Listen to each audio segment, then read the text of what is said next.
Saya minta maaf kepada umat muslim. Saya sering ya katakanlah menghujat. Kan sebenarnya saya nggak ngerti, cuma taunya menghujat. Sebabnya kami ditanamkan kebencian, Bang Zuma. Gitu Bang Zuma. Jadi saya sekali lagi minta maaf yang sebesar-besarnya. Saya minta maaf. Sama-sama Bang. Iya Bang Saya Zuma. juga minta maaf. Kita Sebenarnya Bang Zuma. Iya. Ya sebenarnya Bang Zuma, saya mau belajar tentang agama lah. Memang saya awam nggak ngerti lah masalah agama Bang Zuma.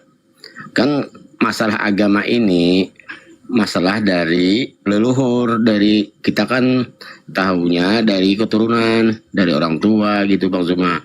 Iya. Kita nggak mengalami masalah agama. Iya. Masalahnya jadi saya target Bang Zuma orangnya terlalu tahu masalah Bible, makanya saya cari Bang Zuma terus untuk menghujat Bang Zuma. Itu niatan awal Bang Zuma, jujur aja. Alhamdulillah sekarang justru mau belajar kan ya? Ya saya minta maaf yang sebesar-besarnya. Saya pribadi tidak akan melakukan itu lagi Bang Zuma ya. Saya minta maaf.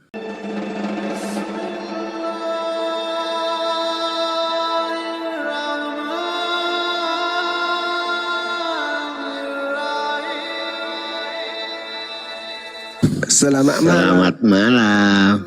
Ya malam. Apa kabar? Baik. Kapan rencananya meninggal dunia Bang? Nanti aja Juma. Oh iya. Gini Juma. Ya. Juma. Ya. Gimana ya? Sekarang saatnya kita diskusi data. Iya. Pencam dulu. Waduh. Pencam juga kepalanya botak ngapain?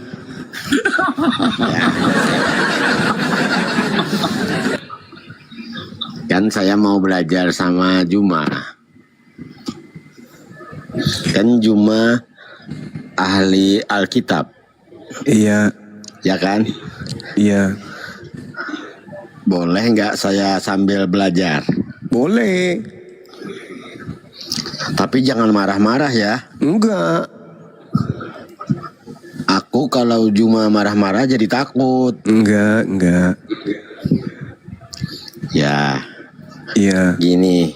Siap. Saya nanya gini ya. Kalau dalam Islam, ya, Roh Kudus itu apa Juma? Roh Kudus itu malaikat Jibril yang menyampaikan Al-Quran, yang menyampaikan Taurat, yang menyampaikan Injil. Apakah dia keluar dari Allah juga? Ya, dia diutus. Segala sesuatu yang disebut ciptaan, apapun itu, semuanya berasal dari Tuhan. Semuanya berasal dari Allah. Semuanya keluar dari Allah. Apa dalam Islam Roh Kudus juga pernah menyerupai diri jadi burung merpati? Enggak. Menyerupai manusia iya. Di mana datanya tuh Juma? Al-Quran surah Maryam ayat 19.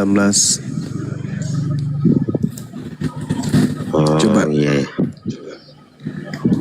Jadi beliau datang dalam wujud manusia,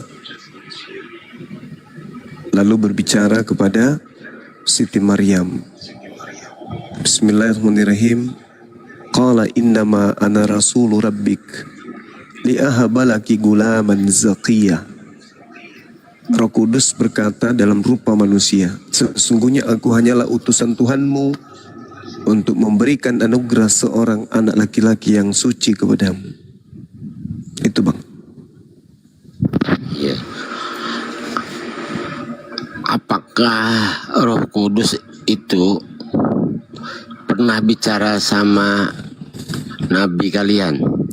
Ya, selama kurang lebih 22 tahun Roh Kudus membimbing baginda Rasulullah Muhammad sallallahu alaihi wasallam.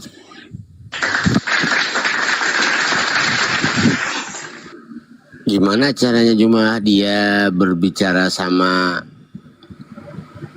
Nabi kalian? Apakah dia mengubah diri jadi manusia? Kadang dia datang dalam rupa manusia, kadang dalam wujud aslinya. Oh, gitu. Iya. Kalau berarti apakah orang yang sama kalau dalam pelajaran kami Roh Kudus, kalau kalian malaikat Jibril, apakah itu sama Juma? Sebenarnya Orang sama. yang sama. Iya, sebenarnya oknum yang sama. Kenapa? Kita lihat di dalam Matius 1 yang datang kepada Maria itu adalah Gabriel dan datang memberitakan tentang Roh Kudus itu sendiri. Jadi Roh Kudus itu adalah Gabriel itu sendiri. Nah, Gabriel ini atau Roh Kudus ini adalah penyampai mutiara ilmu, yaitu firman Allah. Apakah Roh Kudus juga pernah datang ke nabi-nabi sebelum Muhammad? Ya, Seperti Abraham. iya, betul. Karena beliau adalah Roh Kudus ini adalah tugasnya penyampai firman kepada Musa alaihissalam, kepada Daud, kepada Yesus. Itu Roh Kudus semua tuh tugasnya untuk menyampaikan firman beliau ini. Oh iya ya. Gini Juma, Ya, sebelumnya saya kan sering nantang-nantang Juma. ya, Tadi siang saya ngobrol sama siapa teman Bang Zuma, si Handi Slebel kan? ya, Handi. Ya, ini saya secara pribadi, saya hanya prank Zuma. Saya sebenarnya orang awam, nggak ngerti agama Islam. Saya cuma nantang-nantang. Ya maaf ya Bang Zuma. iya, iya. Saya coba, kan Bang Zuma sering marah. Sebenarnya saya takut. Jadi kan sebenarnya cuma saya mau belajar. Kan saya dalam agama saya juga nggak ngerti. Cuma kan saya bukannya orang taat beribadah. Tapi masih sering ke Tapi gereja. Sudah 4 bulan saya nggak pernah Bang Zuma. Malas Juma. Kenapa? Ceritanya itu aja. Yang penting imani. Kalau bertanya dibilangin orang bodoh. Saya. Lah, kalau nggak bertanya bagaimana mau tahu? Iya itu cuma saya dibilangin orang bodoh kalau saya nanya, kan saya kritis kalau saya nggak ngerti. Iya, betul. Makanya saya, daripada saya bingung, saya lihat Kemalkomah, saya lihat yang paling gencar dari Islam ini, saya lihat Bang Zuma. Ini aja saya tantangin aja. Ya maaf ya Zuma ya. Iya. Benar ini saya benar-benar minta maaf. Sama-sama saya Saya juga nggak minta ada. maaf. Saya sebenarnya nggak ada mau. Saya niat sebenarnya ini sebenarnya saya Iya. mau menghujat. Saya mau menghujat, kan saya marah. Agama saya diledekin gitu kan. Akan tetapi tadi saya dapat sedikit pencerahan lah dari Bang Handi, apa tadi? Handi Handi Sleboy. Apa? Handi Ya yang Sleboy. itu ya. Iya itu bagus itu Bang Zuma, orangnya Bang Zuma. Oh iya, bagus. Dia pensiunan veteran tentara Jepang beliau itu. Waduh. Iya, dia sekali pasukan lagi. samurai. Waduh. Harakiri beliau itu. Tapi udah pensiun. Ya, Kan Bang Zuma saya salut sama Bang Zuma ini kan, walaupun kita beda keyakinan, tapi Bang Zuma sabar ya, saya tantangin ya. Iya, biasa aja. Masalahnya jadi saya nantangin, cuma saya nggak ada ilmunya, gimana saya nantang kamu? Iya Bang, nggak apa-apa, saya juga terhibur Iya. dengan saudara Mauna ini. Iya Bang, Orang mana Ya, Bang kalau ya, boleh itu. tahu? saya Bang, Iya.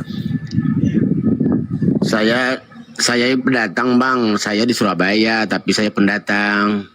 Oh, orang Kalau aslinya saya dari Kalteng. Oh gitu. Iya. Tapi saya sudah lama di Surabaya. Oh. Iya. Sebenarnya Bang, saya mau belajar, saya mau mencari yang mana yang, makanya saya mencari debat-debat ini, saya mau tahu yang mana yang benar. Kan saya nggak tahu, makanya saya mau belajar. Betul. Iya Bang. Ya itu aja ya Bang ya, saya takut nanti dimarahin Bang Zuma lagi. Enggak, saya suaranya memang begitu. Saya orangnya tegas karena saya orang Iya. lapangan gitu. Iya, tapi bagus Bang Zuma. Beberapa kali saya ketemu Bang Zuma, saya prank Bang Zuma selalu sabar. Ya syukurlah. Walaupun Bang Zuma katain saya botak, tapi Oh, memang itu. botak. Saya nggak ngatain. Orang memang botak kok. Iya, emang botak saya. Saya emang botak. Gini Bang Zuma, saya dimarahin istri saya, jangan menghina walaupun kita beda keyakinan katanya. Istrinya orang baik berarti, Masya Allah. Iya, kalau mau belajar katanya Bang. Masalahnya kami saya sama istri saya sama awam, gimana saya belajar? Istri saya belajar sama saya nggak bisa jawabnya. Iya, kalau boleh tahu Itu abang kan, usianya berapa Bang? Usia saya 38. Oh, masih muda pun. Iya Bang, Masih muda. cuma rambut aja Bang, nggak tumbuh lagi Bang. Gampang itu kalau mau kasih tumbuh rambut. Tapi Jadi Bang, nanti harus saya telaten nyimak di kalau bawah mau. aja Bang. Iya, boleh. Iya. Boleh Bang ya. Jadi Bang, gini Bang, kalau menurut saya kan nggak ada ilmunya Bang. Iya. Kata Bang Handi, makanan apa yang diharamkan? Saya bilang saya nggak ada pantangan, makan terus. Gitu Bang. Iya. Beneran Bang. Buaya aja pernah saya makan daging buaya Bang. Alamak. Beneran, enak Bang. Yang penting jangan pas istri lagi tidur pahanya dimakan. Iya, itu enggak Bang. Beneran Bang. Kalau babi jangan ditanya lagi Bang. Oh. Kalau di Muslim nggak boleh ya Bang makan babi ya Bang.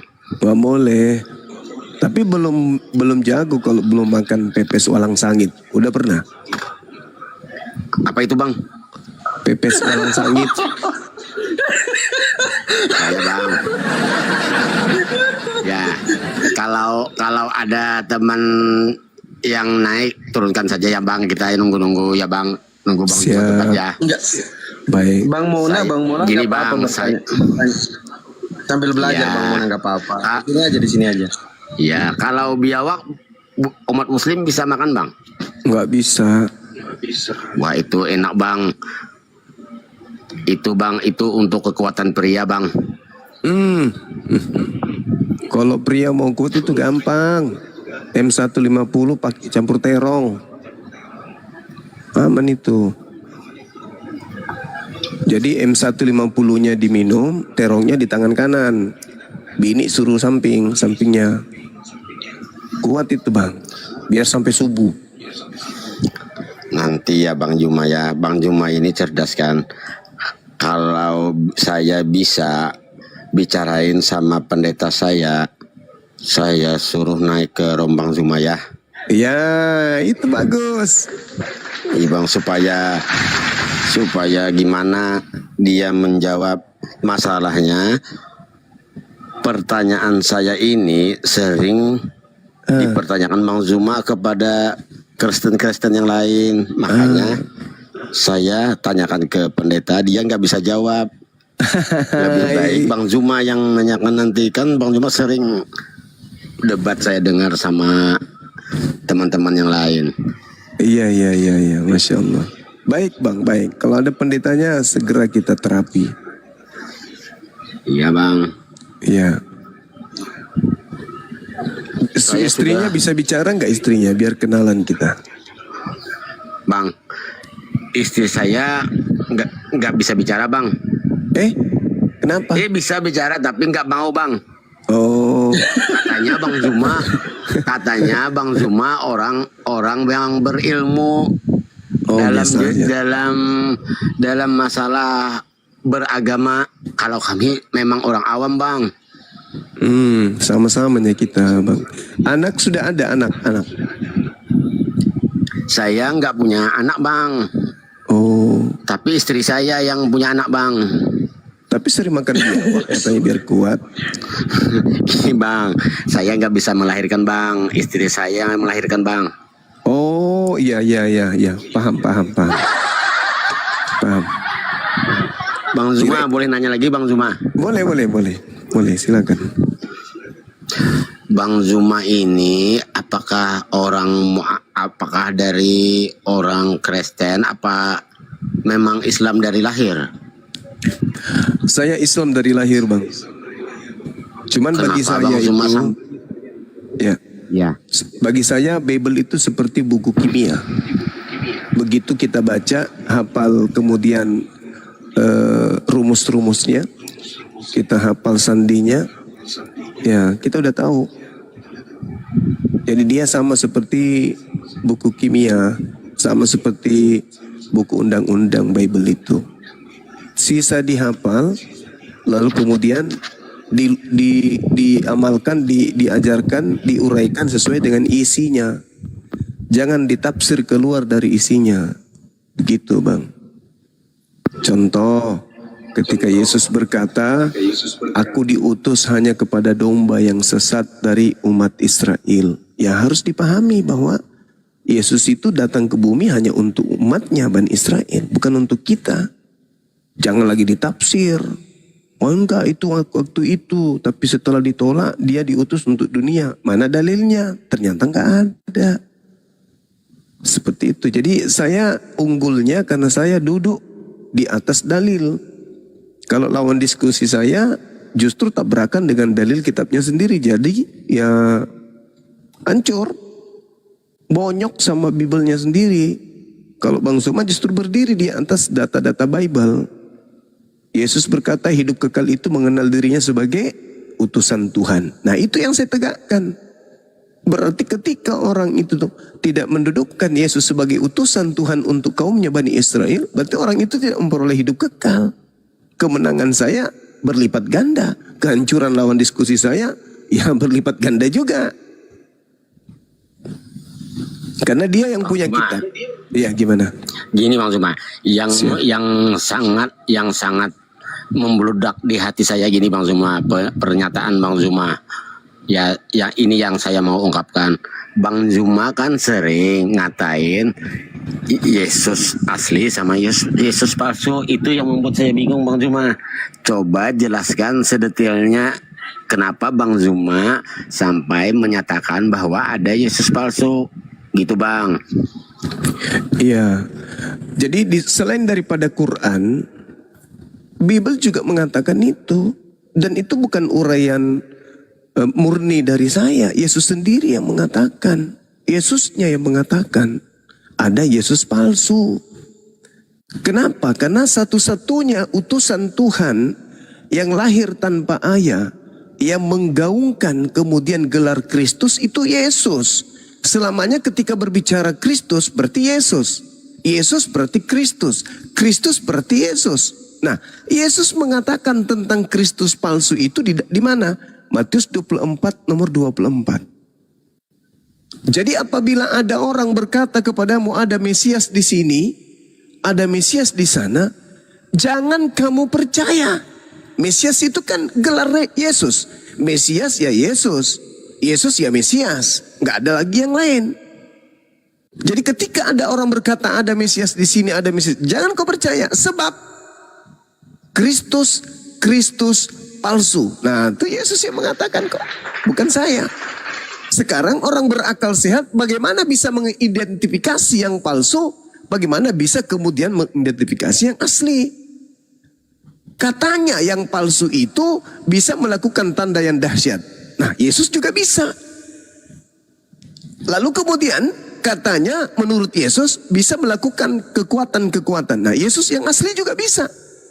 Katanya yang palsu ini bisa melakukan mujizat. Nah, yang asli juga bisa bermujizat. Jadi Yesus asli bisa melakukan tanda dahsyat. Yesus yang asli bisa kemudian melakukan kekuatan dan mujizat. Begitu juga yang palsu. Bisa melakukan tanda yang dahsyat, bisa melakukan kekuatan-kekuatan, bisa melakukan kemudian mujizat. Lalu apa bedanya? Cara membedakannya sederhana. Apa itu?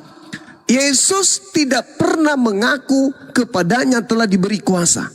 Tetapi Yesus selalu mengatakan bahwa apa yang dilakukan Yesus itu adalah apa yang diperintahkan oleh Tuhannya, oleh Bapaknya untuk ia lakukan. Makanya dia bisa melakukan jalan di atas air, orang mati dia hidupkan, orang buta dia buat melihat orang lumpuh berjalan. Kenapa? Karena dia mengakui bahwa aku melakukan apa yang diperintahkan oleh Bapa untuk aku kerjakan. Nah, sehingga dia bisa bermujizat, sehingga dia bisa melakukan kekuatan yang dahsyat, sehingga dia kemudian bisa melakukan tanda yang hebat, seperti jalan di atas air menjadi anggur. Kenapa bisa begitu? Karena dia melihat Bapaknya melakukan pekerjaan itu untuk mencontohkan kepada Yesus agar Yesus lakukan. Mana dalilnya? Yohanes 4 nomor 34. Makananku adalah melakukan pekerjaan apa yang diperintahkan oleh Tuhanku untuk aku kerjakan. Sedangkan yang palsu melakukan tanda dahsyat, bermujizat, lalu kemudian melakukan kekuatan-kekuatan bukan karena dari Bapa, tetapi dari dirinya sendiri. Kepadaku telah diberi kuasa. Nah, berarti dia sendiri nih. Sedangkan iblisnya berkata ketika mencobai yang asli, Yesus asli dicobai.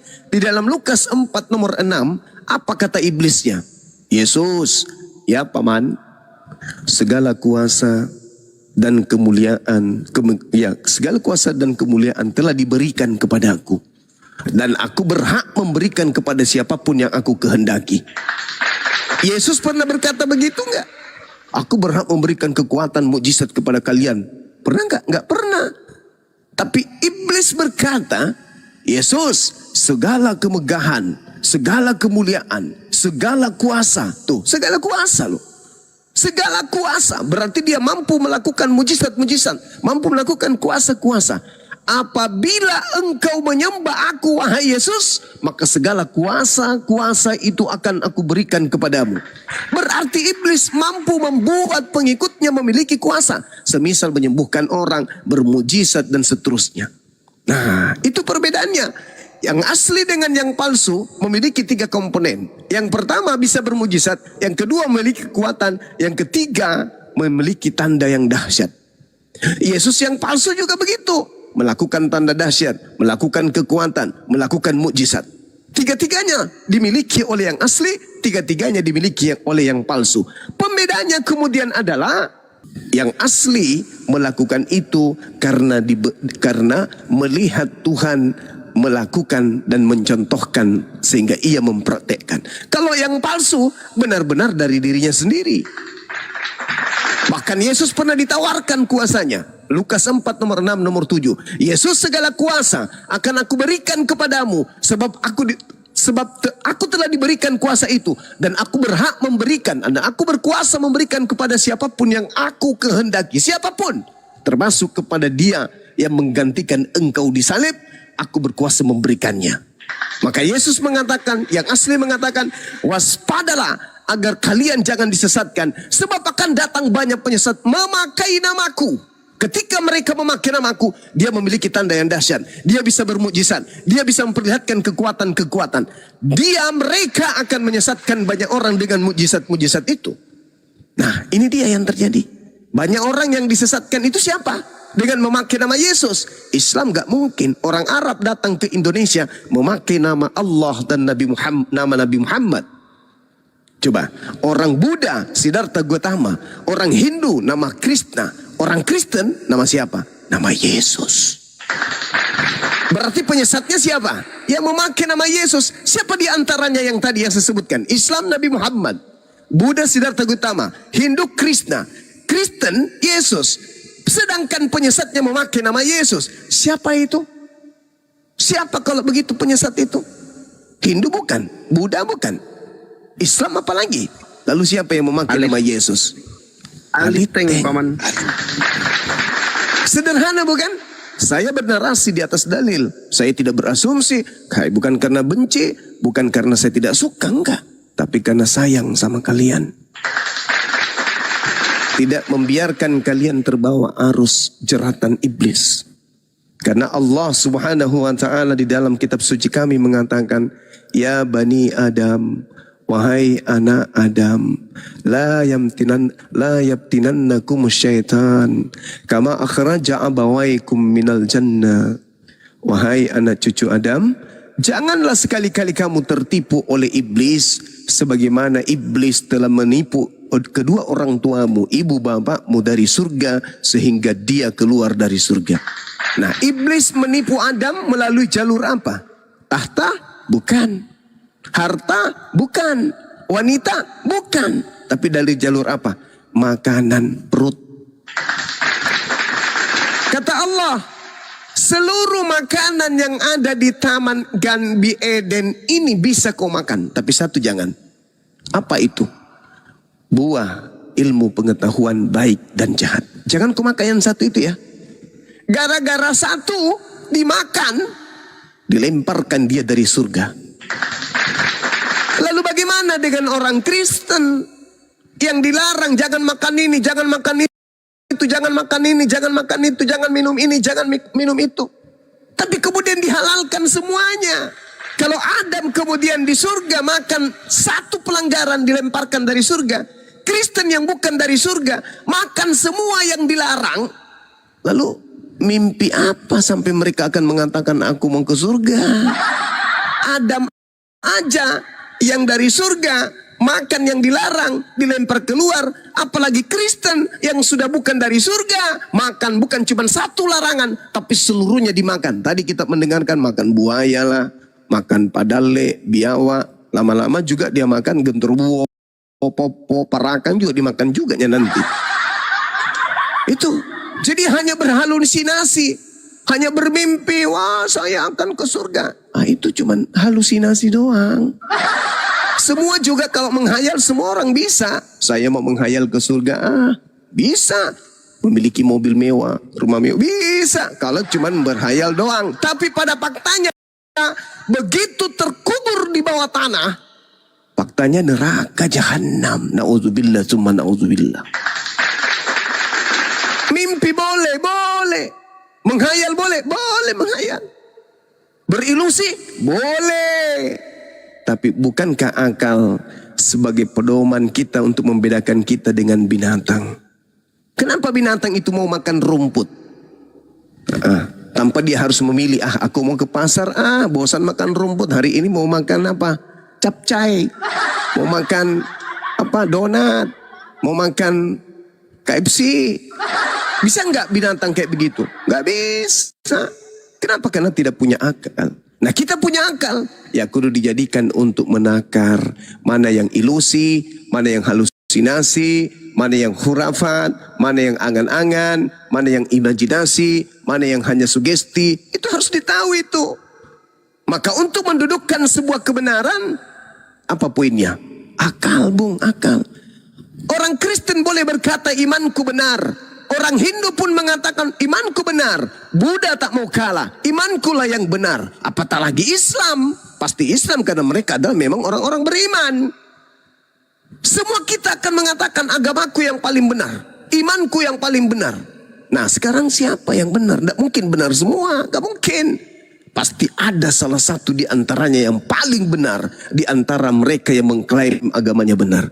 Bagaimana caranya menakar yang paling benar itu? Siapa di antara agama yang dianut dengan menggunakan konsep akal? Itulah yang paling benar. Imanmu benar? Ya benar. Imanmu benar? Ya benar. Tapi untuk menakar kebenaran yang hakiki, akal. Akal. Orang ke pasar memilih ikan, pakai akal.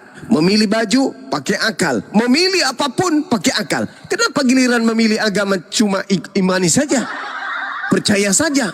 Yakini saja? Ikut-ikutan saja? Kenapa hal yang akan menyelamatkan kita di akhirat, hal yang sangat fundamental, hal yang sangat menentukan keselamatan kita, kenapa giliran agama kita tidak pakai akal?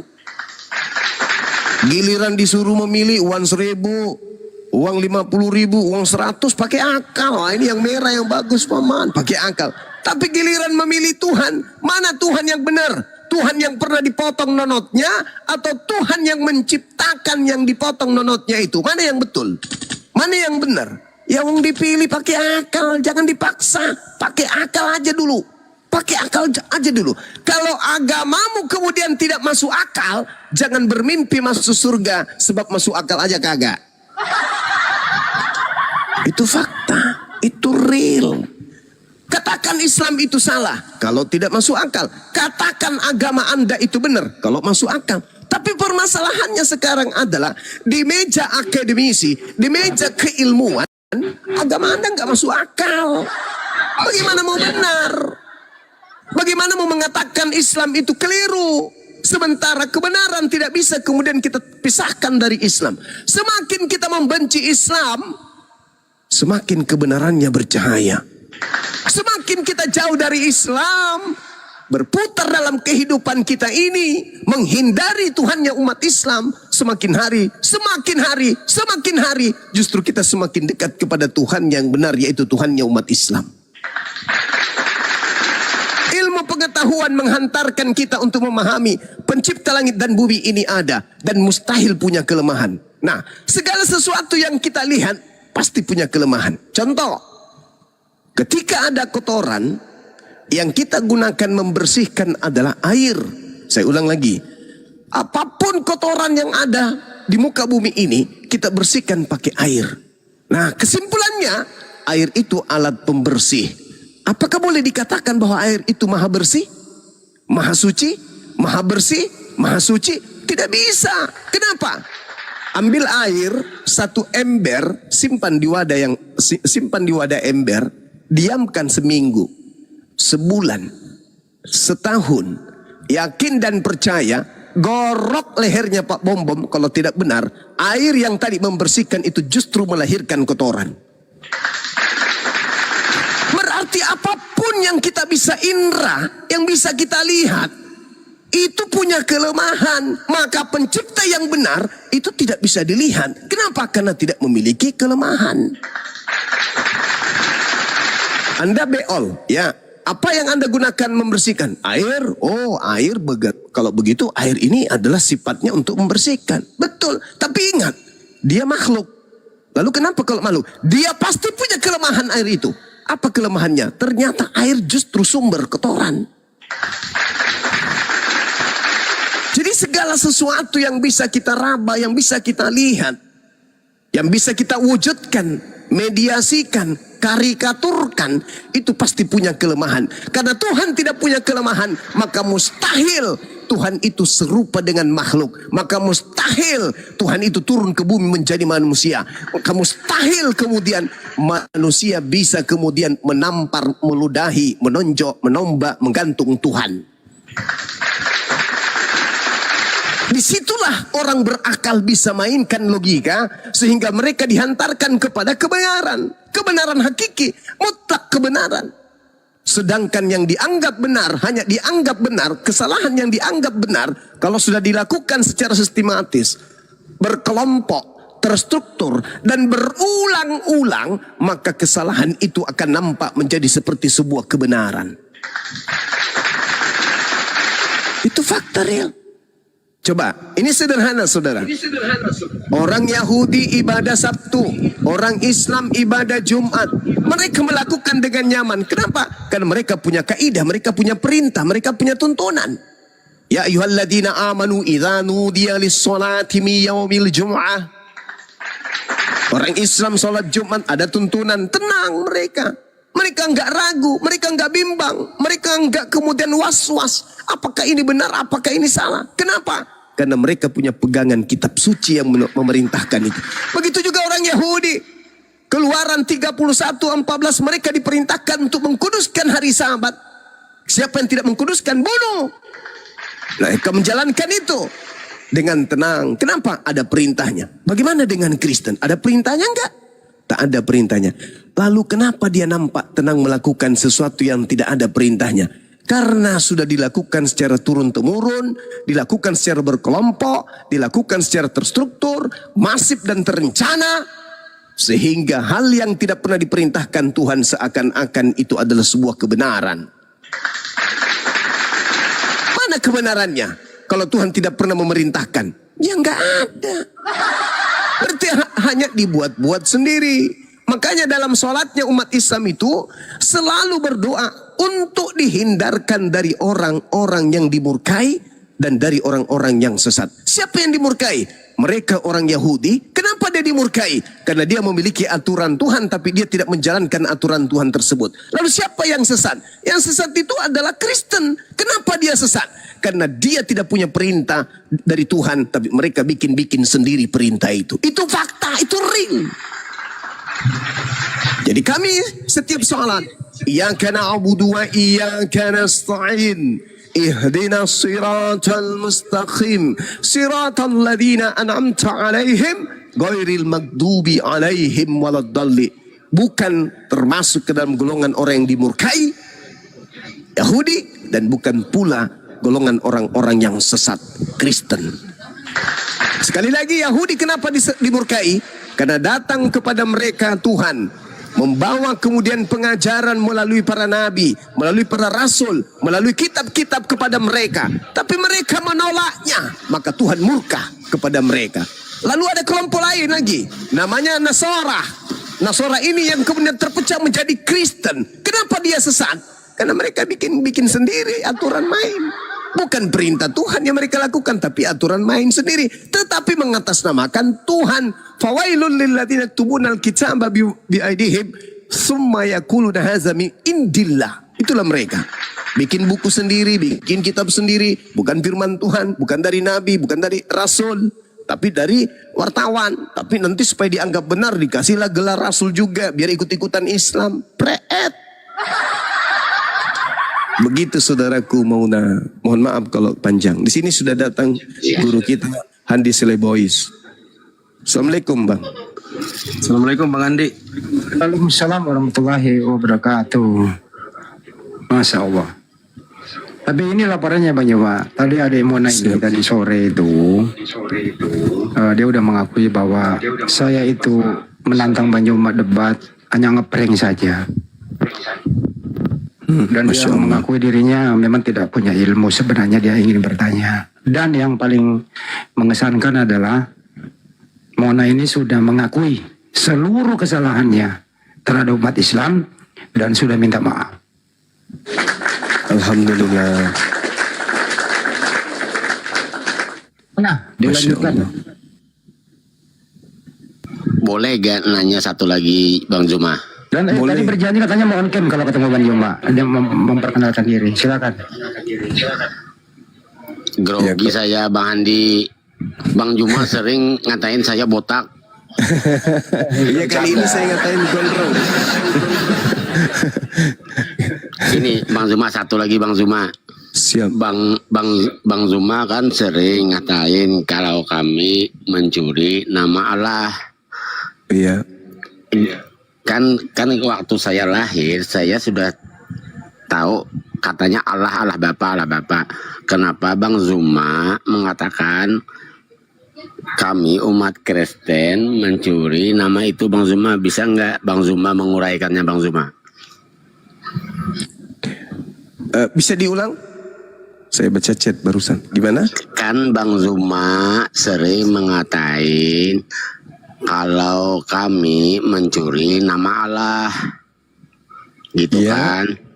Setahu saya, dari saya lahir, nama Allah itu sudah ada. Saya tahu dari orang-orang dahulu lah. Jadi gimana Iya. Jadi Bang Zuma mengatakan bahwa kami mencuri nama Allah itu, Bang Zuma. Iya. Itu Jadi gini, aja, Bang Zuma. jadi gini Bang. Kalau kita berbicara mengenai kata Allah yang digunakan oleh saudara kami Kristen di Bible, kita mau mengarahkan kemana ini? Ke bahasa Latin tentu ada asal usulnya.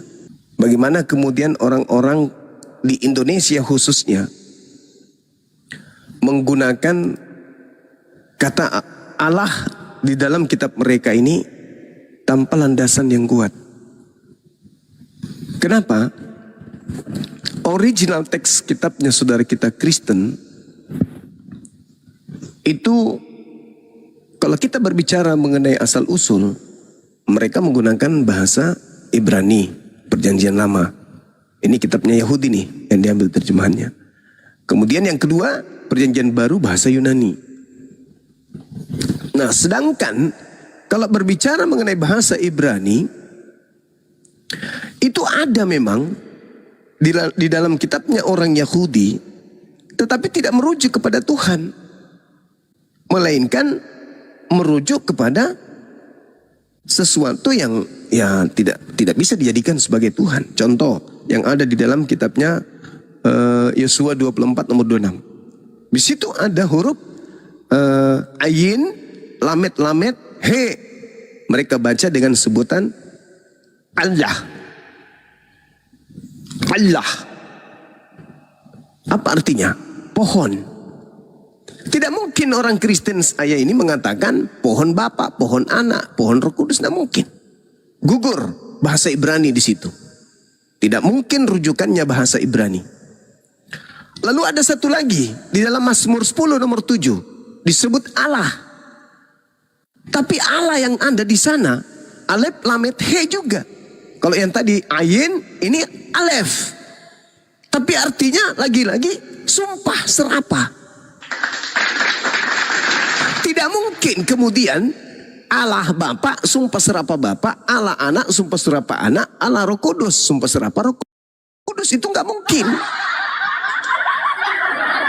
Kemudian dari bahasa Yunani, Allah ada,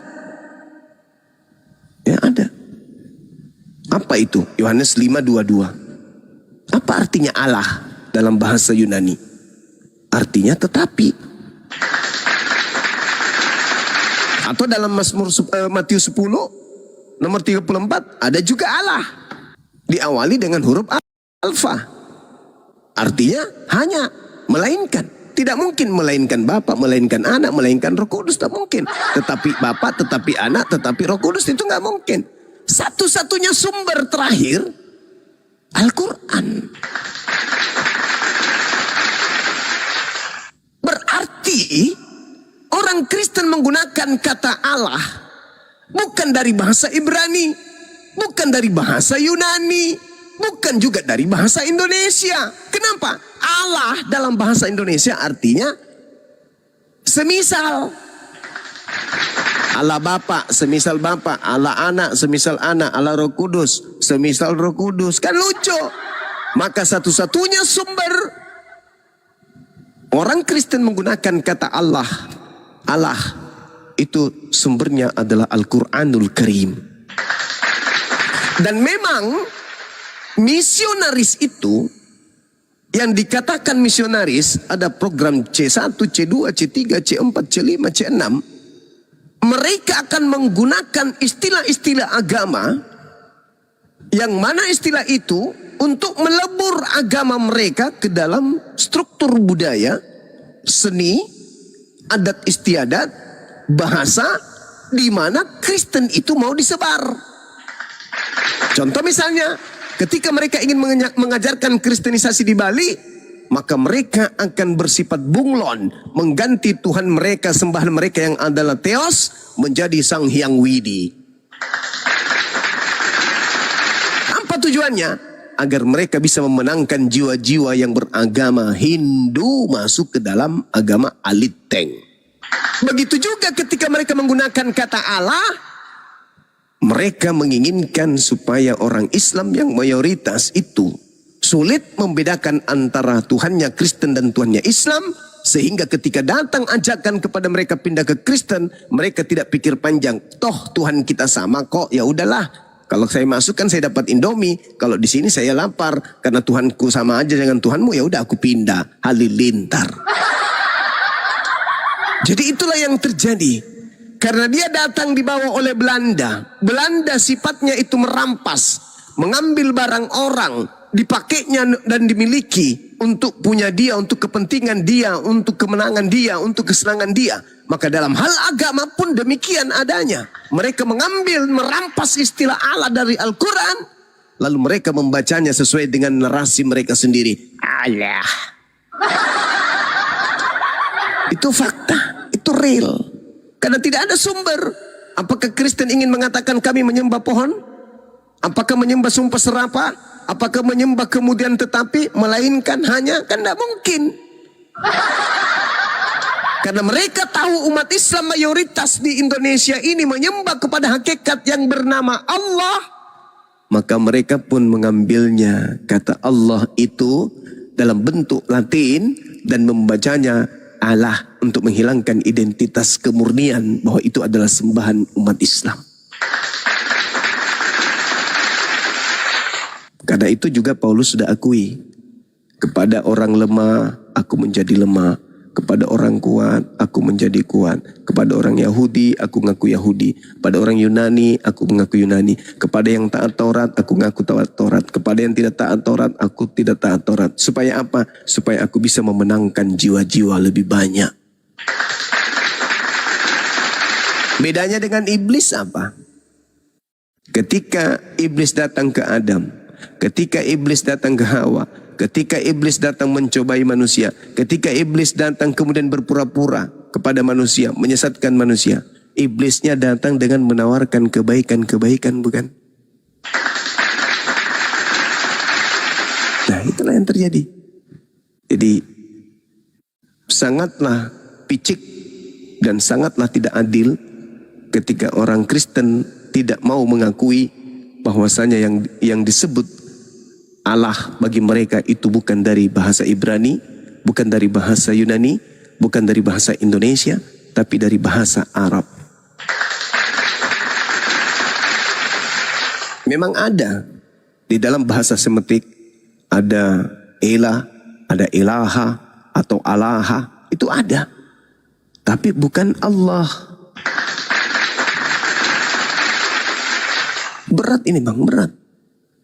Sederhana memang, tapi berat. Kenapa? Ada hal apa niru-niru? Yang harus kita ajarkan adalah Tuhan kita. Kalau kitab kita sudah benar, maka yang kita harus ajarkan adalah kitab kita. Kalau kemudian Tuhan kita benar, maka Tuhan kita yang kita ajarkan dengan percaya diri. Kalau memang Rasul kita yang benar, maka Rasul kita harus kita ajarkan dengan percaya diri. Kenapa kudu menggunakan simbol-simbol agama lain? Islam sangat berpotensi, kalau Islam itu agama sesat, sangat berpotensi mengajak kemudian umat yang minoritas ini untuk masuk ke Islam dengan cara-cara yang minoritas lakukan. Apa itu? Mengganti terjemahan Al-Quran dengan istilah-istilah Kristen. Masjid dirubahnya menjadi gereja. Gereja Nur Maulida, Gereja Muhammadiyah, Gereja An-Nur. Supaya apa? Supaya menggoda umat minoritas masuk ke Islam. Sayangnya agama Islam itu tidak suka dan tidak kemudian diajarkan dengan berpura-pura. Islam itu hak, kebenaran. Wal takum minkum ummatu yad'una ilal khair wa ya'muruna bil ma'ruf. Ma'ruf wa yanhauna 'anil munkar wa ulaika humul muflihun. Itulah Islam. Islam harus disebarkan dengan hak, dengan kebenaran. Dan Islam harus kemudian diajarkan dengan mencegah kepada kemungkaran. Jangan kemungkaran dibungkus kebaikan seakan-akan tujuannya memang untuk menyesatkan. Kebusukan yang dibungkus dengan kebaikan itu kepura-puraan. Kejahatan yang dibungkus dengan kepura-puraan baik itu adalah penyesatan. Dan itu cara kerja iblis. Apa itu? Kejahatan dibungkus dengan seakan-akan, seolah-olah baik. Itu adalah cara kerja iblis. Adakah Islam berpura-pura? Ketika mereka mengajarkan Tuhannya menggunakan istilah-istilah sembahan-sembahan tetangga? Enggak. Adakah Islam berpura-pura? Ketika mereka mengajarkan tentang Rasulullah, mereka menggunakan gelar-gelar agama lain? Tidak. Islam percaya diri apa adanya. Sedangkan itu terjadi disebabkan karena Islam itu kebenaran. Maka kebenaran harus ditorehkan, kebenaran harus disampaikan, kebenaran harus diuraikan. Dan tidak boleh kebenaran itu disampaikan dengan kebohongan. Yang disampaikan dengan kebohongan, yang disampaikan dengan penipuan, yang disampaikan dengan kepalsuan, dengan berpura-pura, itu hanyalah kebohongan, kejahatan yang terbungkus dengan kebaikan. Dan Islam tidak mensifati itu. Ada satu dalil di dalam kitab saudara, ini sangat-sangat luar biasa. Bagi orang yang berakal pasti akan goyah imannya. Apa itu?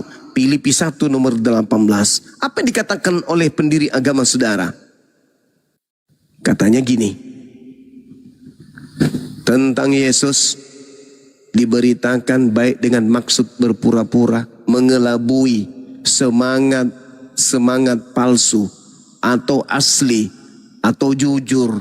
Aku Paulus tetap bersuka cita. Wow. Diberitakan dengan maksud mengelabui, dengan berpura-pura atau maksud palsu. Aku Paulus tetap bersuka cita. Apa ini? Agama apa ini? Kok bisa begitu? Kamu ajarkan Yesus kepada orang lain dengan cara berdusta, dengan cara berpura-pura, dengan cara mengelabui, dengan maksud palsu. Aku Paulus tetap bersuka cita. Na'udzubillah tsumma na'udzubillah. Saya kalau jadi seagama dengan Anda membaca dalil ini, seketika saya akan lari sekencang mungkin menjauh dari agama yang menyesatkan seperti itu. Masakan Tuhan diajarkan dengan maksud mengelabui, dengan maksud berpura-pura, itu kebaikan atau kejahatan? Kejahatan. Sekira begitu saudaraku Mona. Silakan. Ya, gini Bang Zuma. Kan masalah nama Allah tadi Bang Zuma, saya pernah mendengar dari project siapa ya, saya lupa. Katanya di Indonesia aja ya yang nama Allah itu ada ya di Bible. Iya, betul. Kenapa jadi begitu Bang Zuma? Karena di Indonesia mayoritas penduduknya menyembah Allah. Apakah memang selain di Indonesia ini nggak ada yang menyebut nama Allah itu Bang Zuma? Nggak ada. Kalau di Arab mereka menyebutnya ilah atau ilahun. Berarti Allah Bang Zuma. Sebenarnya kalau dia kembali kepada original teksnya jelas salah Bang.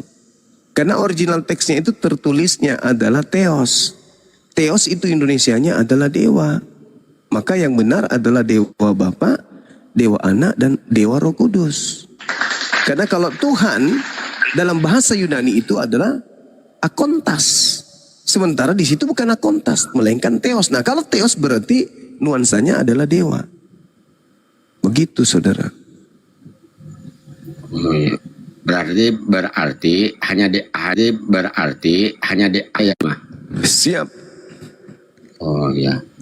Ya mungkin saya sedikit demi sedikit untuk mencerna ya. Silakan Bang. Keterangan dari Bang Zuma.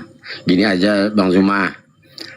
Kepada saya kan sering, ya anggaplah saya pribadi menghujat-hujat orang Islam, katakan Muslim. Kan di hadapan Bang Zuma, Bang Handi sama Bang Pandi, saya minta maaf kepada umat Muslim. Saya sering ya katakanlah menghujat. Kan sebenarnya saya nggak ngerti, cuma taunya menghujat. Sebabnya kami ditanamkan kebencian Bang Zuma. Gitu gitu Bang Zuma. Jadi saya sekali lagi minta maaf yang sebesar-besarnya. Saya minta maaf. Sama-sama Kalau Bang. ada salah.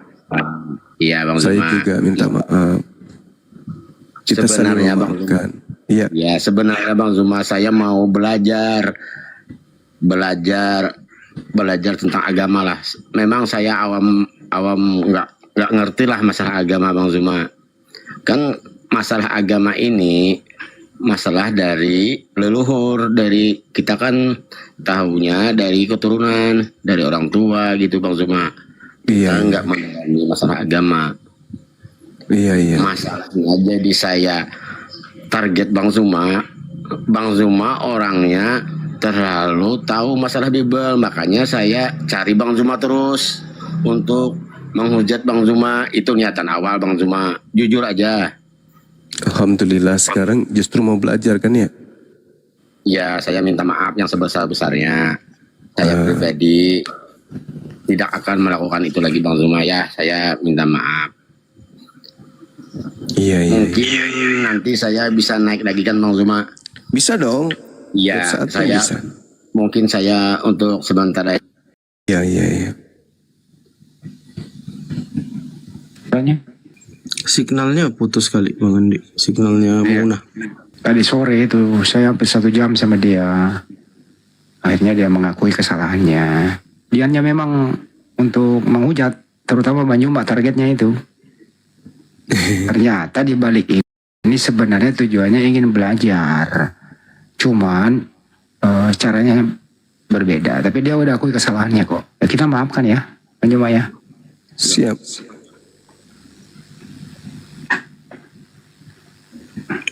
Lama tadi sore saya ngobrol tuh anak itu. Oh ternyata Islam itu tidak ada ajaran kebencian ya. Ya nggak ada lah bro. Gue bilang kita kan ajaran kasih. Hablum minan nasnya yang penting gitu. Lu boleh agama lain, kita Muslim kalau lu dapat apa-apa di jalan wajib hukumnya kita bantu Anda sebagai manusia. Oh begitu ya ajaran Islam ya begitu. Akhirnya dia terbuka gitu sih. Ya semoga Mauna ini bisa dapat hidayah. Kenapa? Karena dia beragama Kristen itu hanya karena keturunan saja. Dia belum pernah belajar gitu. Masya Allah. Oke, ada Bang Jack di bawah. Kirim permintaan Bang Jack. Ada yang Kristen mau naik nih. Bang Jack itu ada gambar pink sama warna biru tuh berdekatan, gambar kayak orang gitu, ditekan Bang. Biar kita naikkan. Bang Jack, monitor silakan Bang Jack yang Kristen tadi. Oke, ini mungkin beliau. Teman-teman Kristen ya, silakan ya, kita kasih kesempatan. Jaka Jack. Mana saya Kristen? Saya Muslim lah. Oh, alhamdulillah. Ya, Assalamualaikum, Bang. Ya, waalaikumsalam. Saya ketawa aja si Pak Mona itu. Ya, sering tengkar sama saya itu. Akhirnya mengaku sendiri dia. Iya bang. Iya. Kan saya pun orang Timur juga. Dia pun orang Timur juga itu. Salam kenal Bang Jaka ya. Iya. Halo Bang. Oke. Ya, ini Bang Jaka izin saya turunkan ya, sudah ada teman Kristen biar lanjut lagi diskusinya Bang ya. Iya, nggak apa-apa. Oke, Assalamualaikum Bang Juma. Waalaikumsalam warahmatullahi wabarakatuh. Iya bang. Silakan Dek Jaka. Iya boleh tanya nggak? Silakan. Iya gini, jadi kan nabinya umat muslim ini kan suri toladan ya. Saya mendapati apa yang dilakukan nabi ini, contoh mencium batu, itu dilakukan oleh muslim.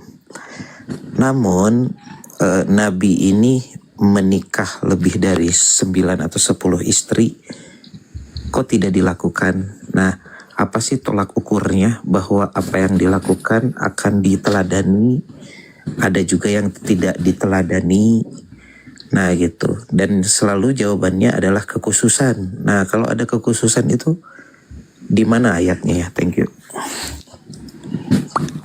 Oke, Saya kasih satu contoh ya. Sebelum saya masuk ke situ. 1 Yohanes 2 nomor 6. Barang siapa yang mengatakan bahwa ia ada di dalam Yesus. Quranmu. Iya, sebentar bang. Sabar dulu. Sabar bang, sabar.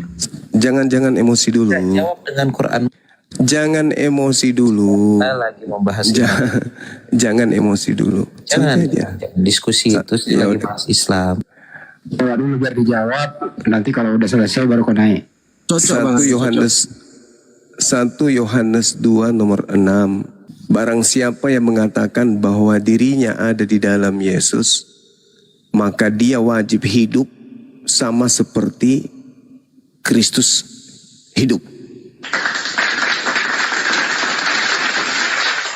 Dari lahir, kalian harus hidup tanpa ayah. Kalau Anda mau, saya sebagai Muslim harus sama seperti Nabi Muhammad. Dari lahir, Anda harus tanpa ayah. Kemudian, hari ke-8, Anda harus disunat. Lalu, Anda harus puasa 40 hari 40 malam. Lalu, siapkan lambung Anda untuk ditombak, diludahin, ditampar, ditonjok, tidak kawin, dan matinya harus dengan cara dipantek atau digantung di pohon. Karena ini dalil. Ini dalil. Barang siapa mengatakan bahwa dia ada di dalam diri Yesus, dia wajib. Ada nggak kayak begini, bahwa umat Islam wajib hidup sama seperti Nabi Muhammad hidup? Ada nggak perintahnya? Sedangkan para nabi itu memiliki kekhususan. Daud, istrinya berapa istrinya Daud? Nabi Musa, berapa istrinya Nabi Musa? Abraham, berapa istrinya Abraham? Yakub, berapa istrinya Yakub? Nabi Muhammad bukan mengajarkan poligami. Nabi Muhammad datang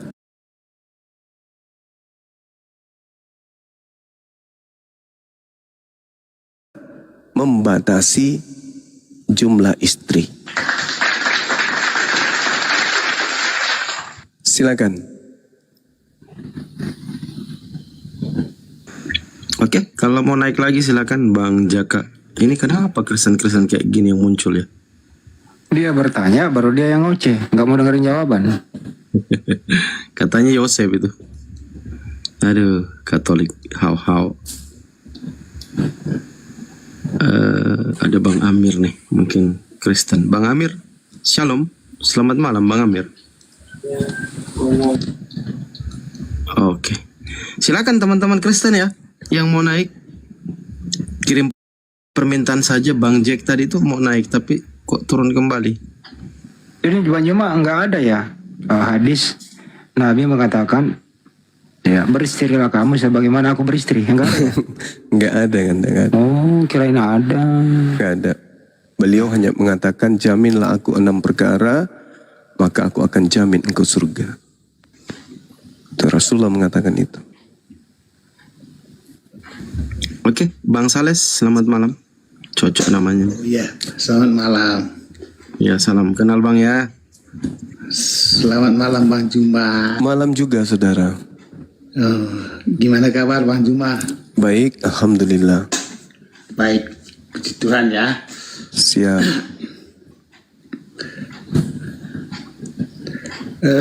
Bang Juma, aku boleh belajar apa enggak? Iya, kita semua belajar. Ya, belajar. Ya belajarnya itu ya dalam bentuk pertanyaan gitu loh. Oh iya boleh. Boleh ya? Silakan. Jadi gini Bang Juma. Pertanyaannya gini, ini tentang dasar ya, dasar iman. Iya. Ya. Jadi pondasi iman umat muslim itu apa Bang Juma? Bisa dijelaskan nggak? Pondasinya itu adalah yang pertama kitab suci. Sebagaimana Al-Quran menceritakan bahwa orang sekarang ini sudah pada tahu bahwa Begitu dia lahir, ada agama. Ada yang lahir di Kristen, di Islam. Ada di Hindu, Buddha. Maka pondasi awal untuk menapaki kehidupan sebagai orang yang beragama, benar tidaknya agama kita, itu kepada kitab kita. Zalikal kitabul la raiba fihi hudal lil muttaqin. Maka acuan utama di dalam beragama itu adalah kitab. Kenapa? Setiap agama pasti mengajarkan kebaikan. Islam mengatakan baik, Kristen baik. Tapi untuk menentukan mana yang kebaikannya, kebenarannya itu hakiki secara kebenaran secara hakiki, maka kita lihat daripada kitab sucinya. Landasannya itu di situ. Karena kalau kita menakar kebaikan menjadi sebuah kebenaran, semua orang bisa baik. Menakar kejahatan seseorang untuk menapaki, untuk mengatakan agamanya benar atau salah, semua orang bisa berlaku jahat. Maka yang menjadi landasan utama di dalam beragama, Islam khususnya, itu adalah wahyu dan akal.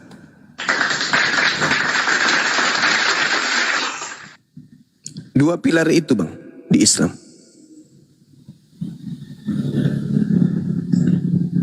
Silakan. Assalamualaikum warahmatullahi wabarakatuh Muslim. Ya, artinya dari apa yang dijelaskan Bang Juma tadi, berarti pondasi imannya itu adalah Al-Quran ya Bang Juma ya?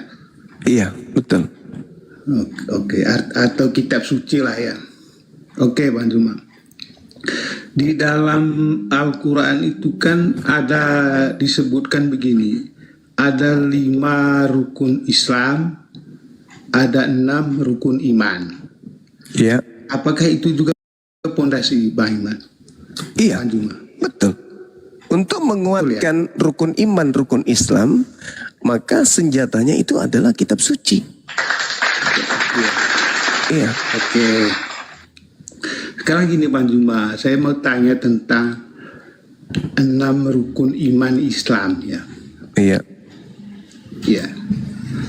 6 rukun iman Islam itu kan di poin yang ketiga ya. Di poin yang ketiga dia mengatakan Allah memerintahkan loh ya. Allah memerintahkan untuk beriman kepada kitab-kitab sebelumnya, yaitu Taurat, Injil, dan Zabur. Benar apa salah Bang? Iya, benar. Benar itu. Benar ya. Nah, pertanyaan saya itu kenapa Bang Juma? Itu kan kitab itu bukan kitab umat Muslim, tapi kok dijadikan pondasi iman. Silakan. Iya. Jadi kami beriman kepada kitab-kitab sebelum Al-Quran. Maksudnya apa?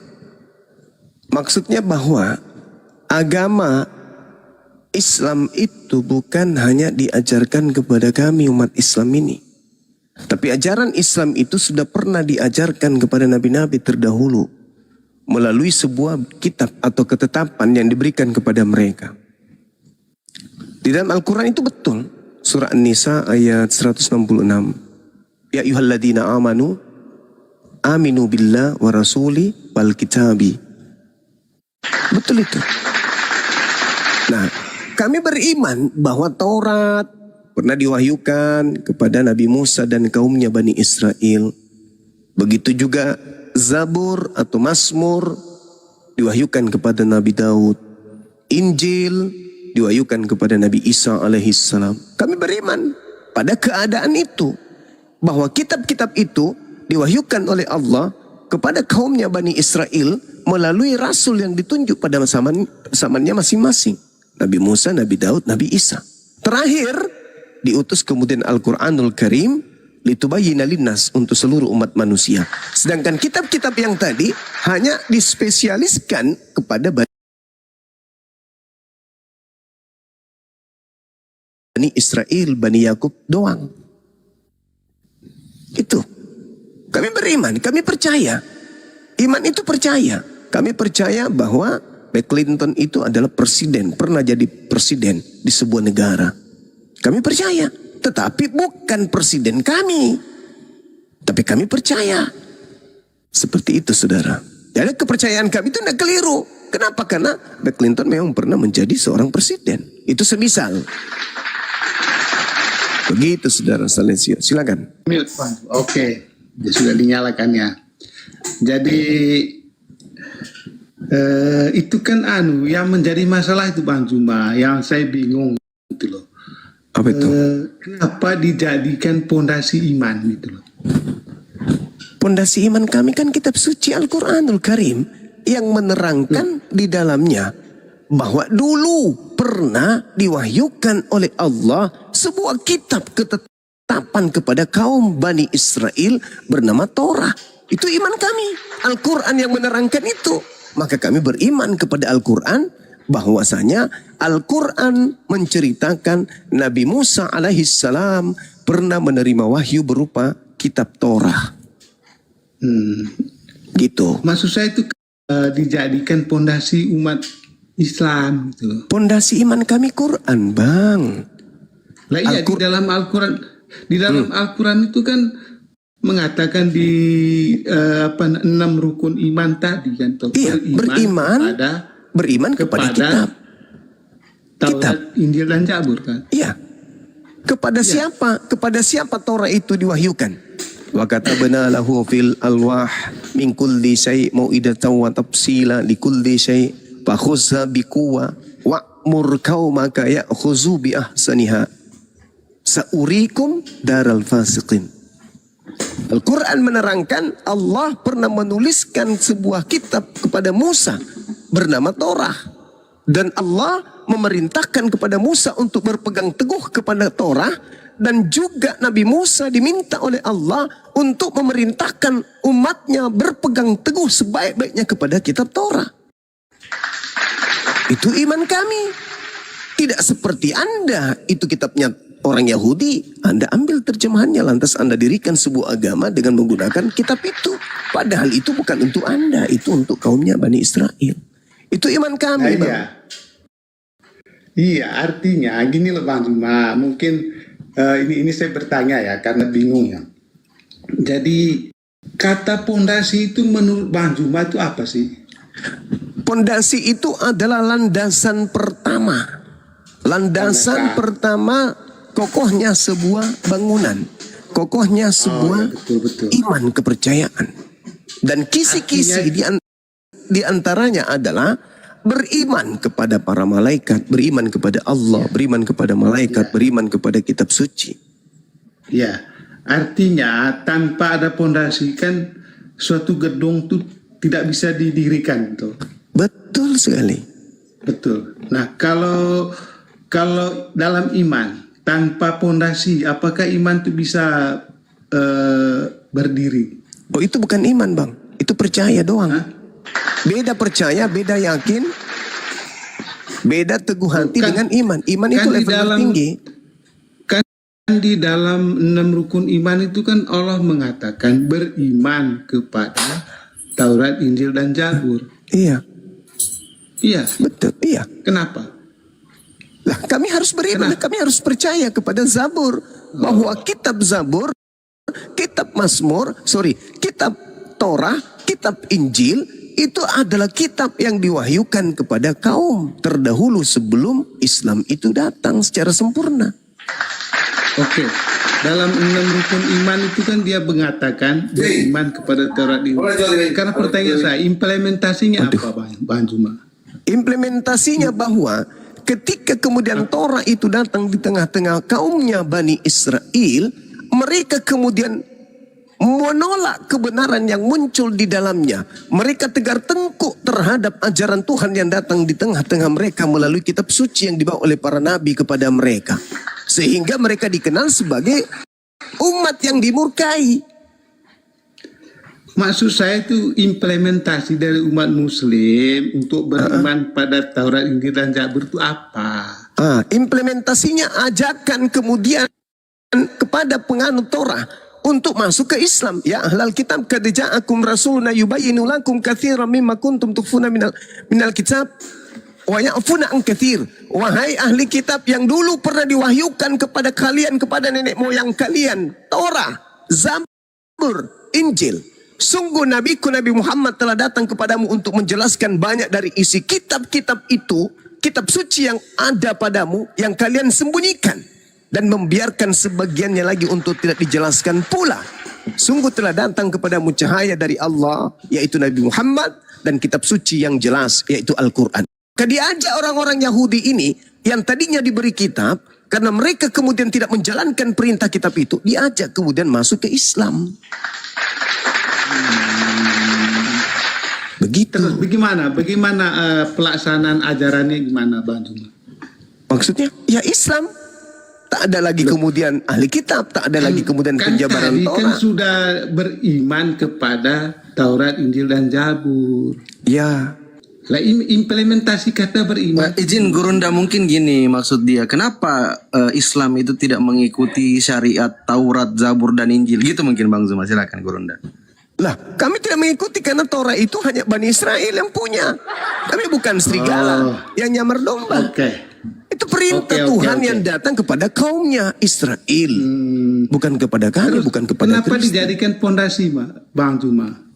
Al-Quran yang pondasi, Al-Quran yang pondasi, bukan Taurat yang pondasi. Al-Quran saya. Wa minka beli. Al-Quran kan mengatakan dalam 6 rukun iman, beriman kepada Taurat, Injil dan Zabur. Nah, setelah itu apa kata Quran tentang Torah? Setelah itu apa kata Quran tentang Taurat? Makanya tadi kan saya tanya arti kata pondasi itu apa? Ya pondasi landasan dasar. Kan Landasan dasarnya Al-Quran saya mengatakan bahwa ahli Taurat merubah-rubah isi Taurat. Oke, sekarang begini Bang Juma, apa alasan umat Muslim sehingga Taurat, Injil dan Zabur itu dijadikan pondasi iman? Apa alasannya? Ini orang gila atau orang waras ini ditemani diskusi? Landasan kami Quran, Pak. Landasan kami Quran. Al-Quran mengatakan bahwa dulu pernah diwahyukan Taurat kepada kaumnya Nabi Musa. Itu Al-Quran yang menjelaskan itu. Maka ketika Quran datang, wa min qablihi kitabu Musa imaman wa rahmah wa hadza kitabun musaddiqul lisanan arabiyya liyunziral ladina zalamu wa busyra lil muhsinin. Sebelum Al-Quran telah diam dulu. Bang Juma, diam Bang dulu. Juma, yang saya tanya. Diam dulu Bahlul. Udah turunkan orang Bahlul ini. Bagus. Jadi Al-Quran saya mengatakan Bahlul pemakan babi. Sebelum Al-Quran telah ada kitab Nabi Musa sebagai iman. Sebagai iman dan imam yang kemudian menjadi anutan, menjadi petunjuk dan rahmat. Al-Quran ini adalah kitab yang membenarkan kitab-kitab tersebut, termasuk Torah, yang datang dalam bahasa Arab untuk memberi peringatan kepada orang-orang yang zalim dan memberi kabar gembira kepada orang-orang yang muhsin. Kenapa jadi bodoh gitu loh? Anda bertanya kenapa jadi bodoh? Karena tidak ada mutiara yang diberikan kepada Anda. Kalau orang memiliki mutiara, punya ilmu, ada cahaya ilahi di dalam tubuhnya, ada serpihan cahaya di dalam akalnya, artinya dia ini memiliki mutiara. Apa itu? Ilmu, hikmat. Pasti akan paham. Udah dijelaskan berulang-berulang. Dia maunya orang Islam ketika beriman kepada Torah, Al-Quran itu sebelum Al-Quran harus di atasnya itu ada terjemahan Perjanjian Lama.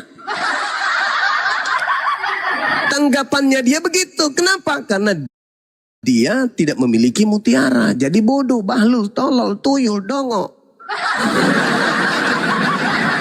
Kata Yesus, jangan kau berikan mutiara kepada babi. Nah, tadi datang cuman menggonggong, mengausan. Dijelaskan masih aja kayak gitu. Kenapa? Karena babi tidak diberi mutiara. Makanya ketika sang guru menjelaskan, sesederhana apapun bahasa yang digunakan, karena saya itu menggunakan saya ini, teman-teman, saya seorang pendidik. Saya kuliah di 2 kampus, jurusan saya pendidikan, psikologi pendidikan. Artinya apa? Saya menjiwai anak didik saya. Dalam proses belajar mengajar, metodologi pembelajaran tentang materi, supaya pesan itu sampai, ada retorika. Dan bukan hanya sekedar retorika, ada pesan yang dihasilkan dari retorika itu, yang semua strata manusia, pendidikan manusia bisa nangkap, tertancap dengan mudah pesan itu ketika mereka mendengarkan. Metode itulah yang saya gunakan dalam proses belajar. Saya tidak menggunakan bahasa, Ya, saya tidak ini menggunakan bahasa ilmiah. Sebisa mungkin, sesederhana mungkin bahasa itu saya ramu supaya Anda paham. Tapi kalau tak ada mutiara, yang namanya babi, mau diajari seperti apapun tetap aja babi. Gak bisa pintar, gak bisa cerdas. Namanya babi ya babi. Kau ajarin babi itu dengan cara apapun tetap saja dia babi. Yang dia bisa hanya itu ya. Saudara ya, maafkan saya menerima Anda dengan baik. Anda bertanya berkali-kali, saya layan dengan baik. Tapi ketika kemudian Anda sudah memperlihatkan kebabian Anda, maaf, Anda harus turun. Kan gitu. Iya toh? siap Iya toh? Betul. Iya dong. Kebabian. Ya kan kita juga tidak bisa juga kita melemparkan mutiara ke babi kan? Mutiara kan itu ilmu. Barang-barang kudus itu apa? Ayat-ayat suci Al-Quran. Karena hanya akan diolok-olok. Kenapa? Karena mereka babi. Coba kasih babi, Al-Quran kasih ke babi. Diolok-olok, diinjak-injak. Jangan dikasih Quran itu. Dijelaskan dulu sama saudara Mauna. Mauna ini orang mau belajar, Pak. Orang mau mendengarkan. Orang yang awam, tapi kemudian dia sadari dirinya. Saya ini botol kosong yang harus diisi. Kalau yang tadi itu, botol kosong tapi tertutup rapat. Nah itulah babi. Maka jangan kau berikan mutiara. Apa mutiara itu? Ilmu. Jangan kau buang kemudian barang-barang kudus itu kepada babi, kepada anjing. Apa barang kudus itu? Ya Al-Quran. Bang Zuma, Siap Paman.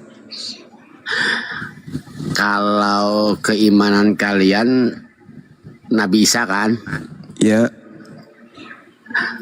Nabi itu menurunkan kitab Injil.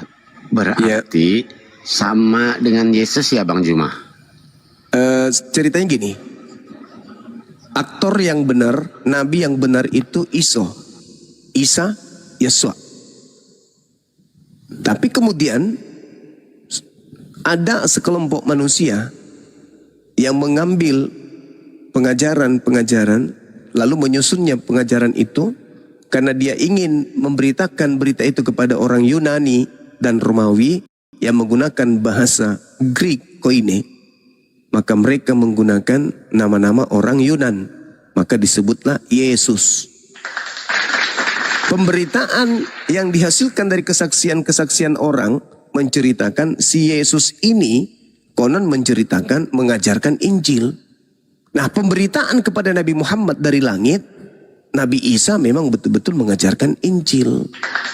Namun, Injil yang dimaksud adalah kalamullah yang datang kepada Nabi Isa, lalu Nabi Isa sampaikan kepada murid-muridnya. Ketika orang-orang Yunani Romawi membukukan ucapan-ucapan Yesus atau Nabi Isa, maka itu kedudukannya bukan Injil, kedudukannya adalah buku atau Bible. Begitu saudaraku. Maka dikatakanlah Bible karangan Lukas, Bible karangan Markus, Bible karangan Matius. Nanti setelah agak modern sedikit barulah disebut Injil Lukas, Injil Markus. Ya seperti tadi aku bilang, menipu lawan. Jadi Injil yang aslinya yang mana Bang Zuma? Gimana? Injil yang sebenar-benarnya yang dari Nabi Isa itu sekarang di mana? Injil yang diajarkan oleh Nabi Isa itu sama seperti Al-Quran yang diajarkan oleh Nabi Muhammad SAW, bukan berupa kitab pada saat pengajaran. Pembedanya adalah Al-Quran menjadi sebuah kitab, Injil menjadi sebuah kitab. Apa pembedanya? Ketika Al-Quran diwahyukan berupa untaian kalimat, bukan berupa kitab. Al-Quran datang kepada Nabi Muhammad, disampaikan oleh Nabi Muhammad kepada sahabatnya, muridnya. Apa tindakan murid? Menerima, menghafalkan, menuliskan. Jadi ada dua senjata. Yang pertama menghafal, yang kedua menulis. Saling melengkapi. Bagaimana dengan Injil? Yesus mengabarkan Injil. Apa Injil yang diajarkan oleh Yesus? Uraian hadits qudsi. Dalam arti kata, akhir dari penyampaian itu bisa setara dengan itu. Kenapa? Karena tidak dibukukan. Tidak dibukukan dalam arti kata sebuah kitab yang benar disucikan, yang dijamin oleh Allah. Tetapi Nabi Isa menyampaikan sebuah hikmat Torah, hikmat Injil. Hikmat Injil ini diterima oleh muridnya tanpa dihafalkan, tanpa dituliskan. Kenapa dikatakan sebagai kitab? Karena kitab itu artinya ketetapan. Jadi ketetapan Injil, kitab Injil adalah ketetapan Injil. Apa itu? Hikmat Torah. Makanya Nabi Isa tidak datang membawa hukum baru. Kenapa? Karena dia hanya mengajarkan hikmat. Hikmat apa? Hikmat dari pengajaran Nabi Musa yang disebut kemudian hikmat Torah. Inilah yang disebut Injil. Ketika dia dibukukan bukan oleh si murid. Bukan dibukukan dari hasil penghafalan. Dia dibukukan hanya dari hasil penyelidikan dari hikmat Injil yang Yesus dakwakan di tengah-tengah kaumnya. Nabi Isa dakwakan. Jadi seibarat seorang guru seperti saya mengajarkan saudara kemudian sebuah kalimat lalu saudara menghafal. Orang ketiga mendengarkan Anda dengan saya sedang berbincang. Saya mengajarkan sebuah kalimat kepada saudara. Wahai saudaraku Mauna, tiada kemilau seindah sangsil. Anda kemudian menghafal. Tiada kemilau seindah sangsil. Anda menjabarkan dalam hidup saudara. Setiap kemudian Anda mandi, Anda menggunakan sampo sangsil. Ada orang ketiga yang bukan berhadapan dengan saya mendengarkan mengetahui kemudian kalau saya pernah berkata demikian kepada saudara melalui orang-orang, lalu dia mencatat. Yesus Bang Suma berkata kepada saudara Mauna muridnya, tiada kemilau seindah sangsil. Bisa jadi ditambah. Dan sangsil ini adalah cairan yang digunakan untuk sikat gigi sehari-hari. Bisa, kenapa tidak? Karena yang menulis bukan murid saya. Mereka menulis hanya dari pendengaran-pendengaran, dari kesaksian-kesaksian orang yang didengarkan cerita-cerita peristiwa-peristiwa yang terjadi tentang Bang Suma dengan muridnya Mauna. Maka yang disebut Injil adalah yang saya sampaikan kepada saudara. Di dalam Yohanes 17:8, kebetulan kebenaran tercatat juga seperti itu. Segala firman yang kau berikan kepada aku telah aku sampaikan kepada muridnya. Pertanyaannya, apakah muridnya setelah menerima firman mereka menghafalkan? Tidak. Apakah ketika murid Yesus menerima segala firman mereka menuliskan? Tidak.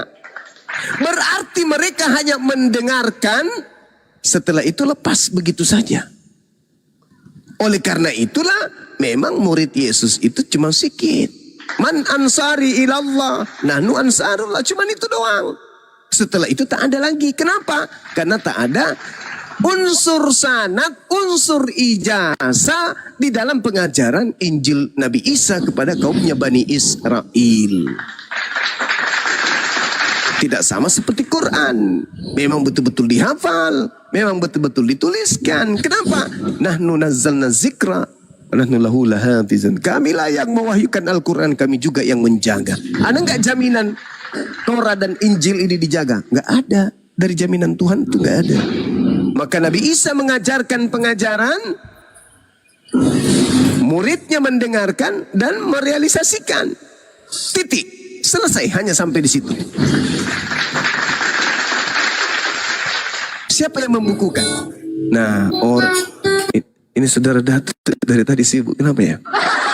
Bisa nggak diturunkan aja sebentar? Mungkin beliau lagi sibuk kali ya. Sampai di mana tadi? Nah, sikat gigi pakai sampo. Nah, gitulah. Silakan. Mungkin masih ada yang ingin ditanyakan. Silakan Bang Mauna. Ya, oke. Gini Bang Zuma, kan kami mendekati Natalan kan gini Bang. Saya sering mendengar orang-orang Muslim mengatakan itu bukan kelahiran Yesus, tetapi kelahiran dewa matahari. Apa itu benar Bang Zuma? Itu tradisi orang-orang terdahulu, agama pagan kuno. Memang betul itu. Dewa-dewa mereka yang lahir tanggal 25 Desember itu memang banyak diyakini seperti itu. Jadi ketika dikatakan apakah Yesus itu lahir di tanggal 25, mana dalilnya? Ada nggak buktinya? Nggak ada bukti kalau dia lahir tanggal segitu. Nggak ada yang bisa membuktikan. Nah, ini hanya tradisi masa lampau yang kemudian dilanjutkan lagi. Kenapa bisa demikian? Karena pengajaran Dewa Mitra lahir tanggal 25 Desember. Kemudian apa lagi ya? Horus lahir tanggal 25 Desember. Dionysus lahir tanggal 25 Desember. Mitra juga begitu. Jadi konteks dari kelahiran Kristus tanggal 25 Desember itu bukan disadur, bisa jadi. Bukan ditiru, bisa jadi. Bukan dijiplak, bisa jadi. Tetapi pada faktanya Yesus sendiri tidak lahir di tanggal itu. Yang lahir menurut tradisi paganisme adalah dewa-dewa orang-orang terdahulu, termasuk dewa Hermes. Gitu Bang. Makanya kami umat Islam, karena kami umat yang dilarang melakukan kebohongan, maka kami tidak mau mengucapkan Natal. Bukan karena kami intoleran, tidak. Karena kami tahu bahwa menurut sejarah agama-agama kuno terdahulu, yang lahir tanggal 25 Desember itu adalah dewa-dewa orang terdahulu. Agama-agama pagan terdahulu. Contoh Dewa Mitra, Dewa Horus, Sri Krishna, apalagi? Sirahutra, kemudian Dionysius, kemudian Siddhartha Gautama, Dewa Hermes, Tammuz, Herakles, kemudian apa lagi? Adonis. Banyak lagi, Dewa Tammuz juga 25 Desember, termasuk Horus. Nah, Maria melahirkan tanggal berapa? Tanggal 25? Enggak. Makanya Al-Quran mengatakan innama yaftaril kadzibal ladzina la yu'minuna bi ayatillah wa ulaika humul kadzibun. Sesungguhnya yang mengada-adakan kebohongan hanyalah orang-orang yang tidak beriman kepada ayat-ayat Allah. Mereka itulah pembohong yang nyata. Kami nggak mau dikatakan oleh Allah pembohong. Karena pembohong itu tempatnya di neraka. Kami nggak mau, maka kami maaf, hargai saya. Hargai kami yang umat Islam ini yang dilarang berbohong. Jangan paksakan kami mengucapkan sesuatu kalimat yang dusta. Selamat hari tahun Natal ya. Mudah-mudahan enggak ada, enggak bisa. Kami bukan pembohong, kami enggak diajarkan untuk berdusta begitu. Dan memang enggak ada data Yesus lahir tanggal 25. Itu hanya disadur dari agama kuno sebelumnya. Begitu kawan. Satu lagi Bang Zuma. Silakan. Bang Zuma, apa bisa meyakinkan bahwa Isa sama Yesus itu apakah orang yang sama? Sedangkan dari segi kelahiran yang satu, setahu saya ya Bang ya, yang satu di bawah pohon korma katanya kan, yang satu di dalam kandang. Kan itu kalau pendapat pribadi saya ya Bang Zuma ya. Iya. Iya. Orang yang beda. Iya. Kalau pendapat Bang Zuma gimana Bang? Sebenarnya gini saudaraku, kalaupun sama tidak akan menjadikan Islam dan Kristen itu sama. Kalaupun beda, memang kita beda, kan gitu.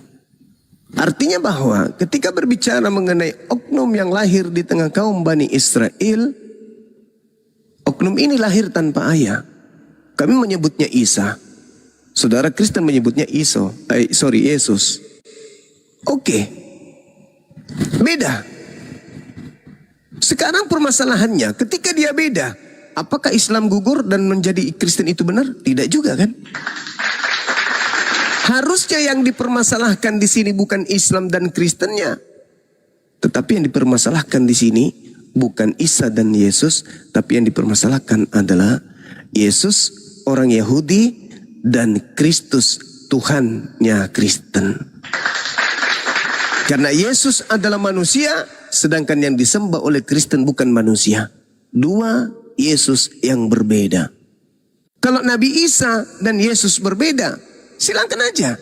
Toh kita keyakinannya memang berbeda. Tapi yang jadi bermasalah ini kalau Yesus Yahudi dan Yesus Kristus itu yang disembah Kristen berbeda, itu yang jadi masalah. Itu yang jadi masalah. Nama sama, tapi oknum berbeda. Celakanya, saudara-saudara Kristen tidak sampai ilmunya ke sana. Dia pikir selama ini yang mereka sembah adalah Yesus anak Maria, padahal bukan. Nama sama, tapi pribadi berbeda. Nama sama, tapi kemudian oknumnya berbeda. Nah, kalau masalah Isa dan Yesus itu hanya berbicara tentang sejarah yang berbeda. Sejarah Isa di dalam Al-Quran sumbernya dari langit. Sejarah Yesus dalam Bible sumbernya dari wartawan. Sekarang permasalahannya adalah mana yang betul? Kumpulan cerita-cerita yang dikumpulkan oleh orang-orang yang tidak dikenal, yang bukan nabi, bukan penerima firman, dengan Nabi Muhammad yang adalah nabi yang menerima firman dari langit. Orang waras pasti percaya kepada pemberitaan dari langit daripada pemberitaan para wartawan lepas yang Yesus sendiri tidak mengenalnya. Maka saya pribadi, kalau ditanya apakah itu sama, saya katakan beda. Beda cerita. Tapi manifestasi dari dua cerita yang berbeda ini membahas tentang oknum yang sama. Ini bahasan. Lalu bagaimana dengan kepercayaan tentang konsep Tuhan? Apakah Isa dan juga Yesus itu sama? Tidak. Yang disembah oleh orang Kristen itu bukan Nabi Isa. Yang disembah oleh orang Kristen itu juga bukan anak Maria. A'anta qulta linnas dalam Al-Quran. Wahai Isa, apakah engkau yang mengajarkan mereka menuhankan dirimu selain daripada aku? Apa kata Nabi Isa? Qala subhanaka ma yakunu li an aqula ma laysa li bihaqq. Maha suci engkau ya Allah, aku tidak pernah mengajarkan mereka untuk menuhankan diriku. Berarti yang disembah oleh orang Kristen bukan Nabi Isa. Kemungkinan Yesus. Yesus pernah nggak kau mengajarkan mereka untuk menuhankan dirimu? Tidak juga. Lalu siapa yang pernah mengajarkan dirinya untuk dituhankan tapi dia bukan Tuhan? Iblis. Di mana itu tertulis? Lukas 4 nomor 6 nomor 7. Jika engkau menyembahku, maka segala kuasa akan aku berikan kepadamu. Begitu disembah, begitu dia merasuki kemudian manusia keluar dari kubur, apa katanya? Kepadaku telah diberi kuasa. Siapa yang memberikan kuasa kepadamu? Siapa yang menjanjikan kuasa? Ayo. Yang menjanjikan kuasa dan berhak memberikan kepada siapapun yang dia kehendaki adalah iblis. Kepada aku telah diberi kuasa. Tanya. Sini. Aku mau tanya. Yang memberikan kepadamu kuasa siapa? Apa jawabannya? Enggak ada. Adakah Tuhan pernah berjanji akan memberikan kuasa di surga dan di bumi kepada manusia? Tidak. Efesus 2 nomor 2, penguasa angkasa langit adalah iblis.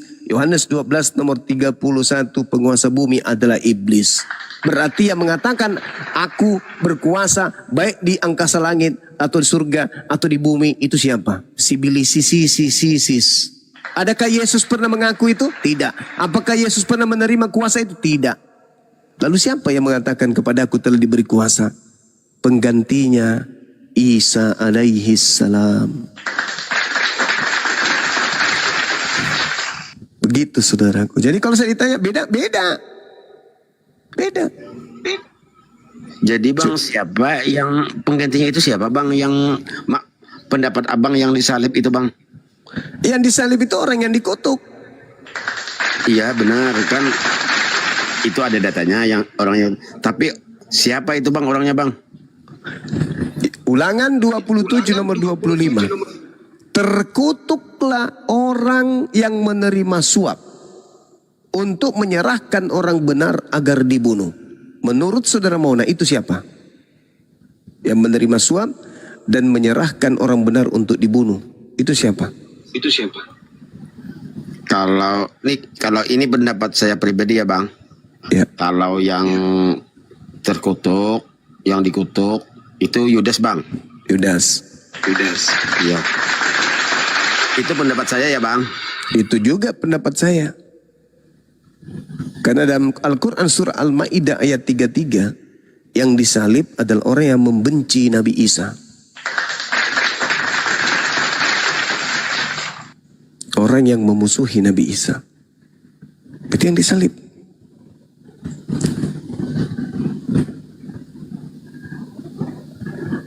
Jadi kalau itu benar adalah Yudas, berarti sudah 2000 tahun Yudas disembah. Kenapa bisa begitu? Ada apa? Emang Yudas pernah mengajarkan itu? Tidak. Baca Yohanes 13 nomor 2. Iblis masuk ke dalam tubuh Yudas. Berarti yang berbicara ini adalah iblis dalam tubuh Yudas. Sama seperti Legion yang berbicara di dalam tubuh orang yang ada di pekuburan yang menyembah Yesus di Markus 5. Sama seperti roh tenung yang datang kepada Paulus di Kisah Para Rasul 16 nomor 16, 17, 18. Maka yang keluar dari kubur juga sama persis. Roh jahat, iblis yang masuk ke dalam tubuh manusia.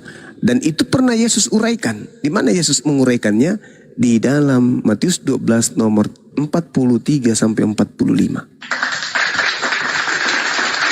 Ada orang yang di dalam dirinya kerasukan 8 iblis. Nah, Yudas bisa nggak kerasukan iblis? Bisa. Yohanes 13 nomor 2. Lalu iblis masuk ke dalam tubuh Yudas untuk membisiki Yudas agar Yudas menyerahkan Yesus untuk dibunuh. Terkutuklah orang yang menerima suap untuk menyerahkan orang benar agar dibunuh. Itu siapa? Yudas. Karena yang disalib memang adalah orang yang dikutuk Tuhan. Apakah Yesus dikutuk? Tidak. Apakah Yesus menerima suap? Tidak. Apakah Yesus orang fasik? Tidak. Beliau orang suci. Tidak mungkin dia yang disalib, tidak mungkin dia dikutuk. Berarti yang disembah selama ini bukan Yesus, tetapi Kristus palsu. Makanya agak lain. Natalan, apalagi Sinterklas, makan babi, tidak bersunat, ibadah minggu. Makanya agak lain. Karena tak ada mutiara, maka mereka membabi buta. Karena tak ada mutiara kepada mereka. Kalau ada mutiara, ada ilmu kepada mereka, tidak mungkin. Pasti mereka akan bertanya, ada apa ini kok beda ya? Yesus di dalam Bible mengajarkan ajaran yang berbeda dengan ajaran Kristen. Kalau dikumpulkan semua yang dipraktekkan Yesus lalu kita ikuti prakteknya, maka kita tidak akan jadi Kristen, kita menjadi Yahudi. Lalu kenapa kita harus jadi Kristen kalau Yesus sendiri tidak Kristen? Kan lucu itu. Pengikut Yesus, tapi Yesus tidak Kristen. Gimana ceritanya? Kan lucu kan? Berarti ada Yesus lain yang mengajarkan untuk diikuti, tapi bukan Yesus anak Maria. Kalau Yesus anak Maria diikuti, di dalam Yohanes 14 nomor 12 kata beliau, jika engkau mengasihi aku, maka engkau juga akan melakukan segala pekerjaan yang pernah aku lakukan. Nah, berarti kalau mengasihi Yesus, lakukan apa yang pernah dia lakukan. Nah, kalau dilakukan apa yang pernah Yesus lakukan, maka yang nampak adalah Yudaism. sunat, puasa, ibadah sabat, tempatnya di sinagoge, bukan di gereja, puasa dan seterusnya. Itu fakta, itu real. Tapi Kristen selalu mengaku, kami ini pengikut siapa? Pengikut Yesus. Lah, tapi kok kelakuan kalian tidak seperti Yesus? Oh, maksudnya pengikut Kristus yang datang keluar dari kubur. Bukan yang datang keluar dari rahim Maria, tapi yang keluar dari rahim bumi. Itu oknum yang berbeda. Oke, Bang Zuma. silakan. Iya. Ini Bang. Ini saya semuanya sudah saya rekam Bang Zuma. Nanti saya Siap. pelajarin, iya. Pelajarin Baik, Bang. secara perlahannya Bang Zuma ya. Baik bang, baik. Itu aja ya Bang Zuma. Siap. Sekali lagi Bang Zuma, Bang Handi, Bang Bandi, saya pribadi minta maaf ya sama umat muslim karena saya sering menghujat. Saya berjanji tidak akan lagi seperti itu. Iya kawan. Saya benar-benar ingin belajar Bang Zuma. Iya Saya sama juga.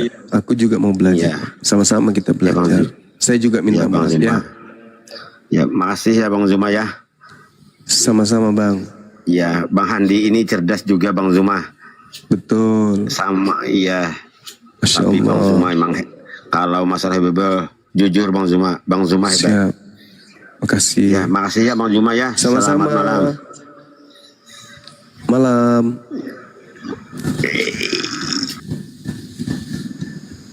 Masya Allah. Ini izin Gurunda Bang Datuk mungkin ada yang mau disampaikan nih dari tadi. Iya mungkin beliau. Ya, naik dulu Bang Datuk. Tadi masih ini jadi diturunkan dulu karena terbuka terus mute-nya tadi. Ada suara ini juga. Iya Suara musik. bukan musik, orang berkelahi pakai tutup panci. Silakan Bang Datuk. Mana tadi Bang Datuk? Mana Bang Datuk tadi? Loh. Nggak ada lagi deh.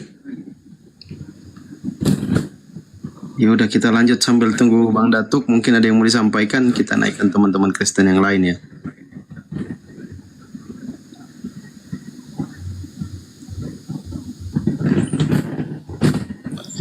Ini lagi. Joseph lagi. Saya boleh tanggapi omongan kosong Bang Zuma nggak? Saya udah catat semua loh, mulai dari Injil, mulai dari ISO dan lain-lain. Boleh nggak saya bantah semuanya? Silakan. Oke, kalau Injil tuh artinya apa, Zuma? Itu isi malam, itu adalah nama, tidak ada artinya. Kata Injil itu Katanya membantah, malah katanya dari bertanya. apa? Gimana sih? Injil itu nama, tidak ada arti. Injil itu dari Angelion. Oh, itu dari Talu. Enggak, sini dengerin. Itu Muslim dari lihat ya. itu Kalau saya dari diturunkan Talu. berarti dia takut ya. Itu dari Talu. Tolong kau tunjukkan di dalam original. Teman-teman yang Muslim sekarang. Tolong kau tunjukkan original teksnya. Sekarang- Kata Injil ada nggak dalam kitabmu? Ada nggak? Ada nggak? Asal Yang ada kata Injil. adalah Evangelion. Artinya kabar gembira atau kabar baik. Ya, karena kamu menyerap. Nih dengerin saya. Enggak menyerap pula, menyerap Iya. matamu suwe. Enggak ada itu menyerap dari Hong Konturma. Kong. Coba kau Saya bahas tunjukkan. semuanya berani. Kau tunjukkan kepada saya di mana ada. Shh, diam. Di mana?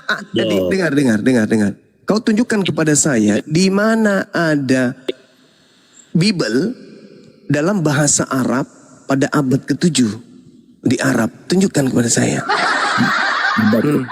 Tunjukkan. Bahas dulu tentang Injil, jangan lari Ya kamu. itu makanya dari mana kau Oke, bilang bisa stop. Sedang orang Arab tidak mengerti tentang kitab lo. Oke, Kitab lo sekarang- nanti diterjemahkan ke dalam bahasa Arab di abad ke-9. Tuyul. Baru niru Injil. Dalam bahasa Inggrisnya pun, bahasa tertua atau bahasa Yunani sekalipun tak ada kata Injil. Evangelion itu. Kau pandai-pandaian. Oke. Jangan main. Nah, kau Kenapa? tunjukkan datamu. Silakan. Oke.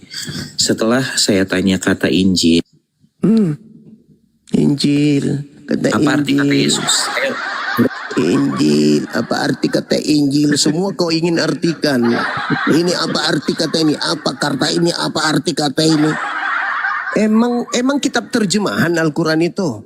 Kalau kitabmu kitab terjemahan, semuanya ada artinya. Karena semua diterjemahkan. Namanya kitab terjemahan.